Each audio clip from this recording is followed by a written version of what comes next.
पत्नी की इन आदतों की वजह से घर पर नहीं रहती सुख शांति, पूरे परिवार का होता है नाश।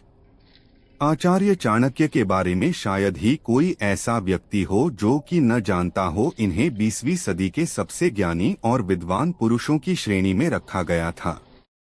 अपने जीवन काल के दौरान आचार्य चाणक्य ने कई तरह की नीतियों की रचना की, जिनमें उन्होंने कई तरह की बातों पर खुलकर जानकारी दी और इसे एक साथ ही यह भी बताया कि हमें क्या करना चाहिए और क्या नहीं। आचार्य चाणक्य ने अपनी नीतियों में महिलाओं की कुछ बुरी आदतों का भी जिक्र किया है और यह बताया है कि जब ये आदतें किसी भी महिला में होती हैं तो यह परिवार के विनाश का कारण बन सकती है। चलिए महिलाओं या फिर एक पत्नी की इन्हीं बुरी आदतों के बारे में जानते हैं। बिना सोचे समझे बोलने वाली महिलाएं। कई ऐसी महिलाएं होती हैं जो बिना सोचे समझे किसी भी जगह पर कुछ भी बोल देती हैं। इस तरह की महिलाओं का अपनी भाषा और बोली पर कोई भी नियंत्रण नहीं रहता है। इस तरह की लड़कियों के वाणी की वजह से ही कई बार परिवार के लिए मुसीबतें खड़ी हो जाती हैं। अगर आपकी पत्नी में ये बुरी आदत है या फिर वह काफी ज्यादा अपशब्दों का इस्तेमाल करती हैं, तो इसका असर आपके छोटे बच्चों पर भी पड़ सकता है।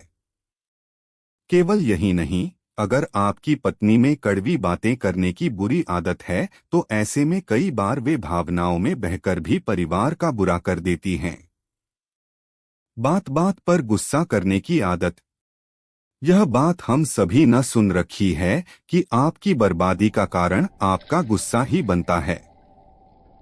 ऐसा इसलिए कहा जाता है क्योंकि जब हम गुस्से में होते हैं तो किसी भी कार्य को बिना सोचे समझे कर देते हैं। अगर आपको जायज चीजों पर थोड़ा गुस्सा आता है तो यह कोई बुरी बात नहीं होती, लेकिन समस्या तब शुरू होती है जब आप हर छोटी छोटी बातों पर गुस्सा करने लगते हैं।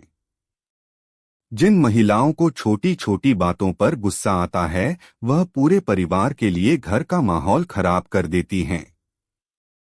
इस तरह की महिलाओं की वजह से परिवार तरक्की नहीं कर पाता है। आखिरी तक वीडियो देखने के लिए धन्यवाद। अगर वीडियो अच्छा लगा हो तो लाइक कीजिए, सब्सक्राइब कीजिए और कमेंट करना ना भूलिए। धन्यवाद।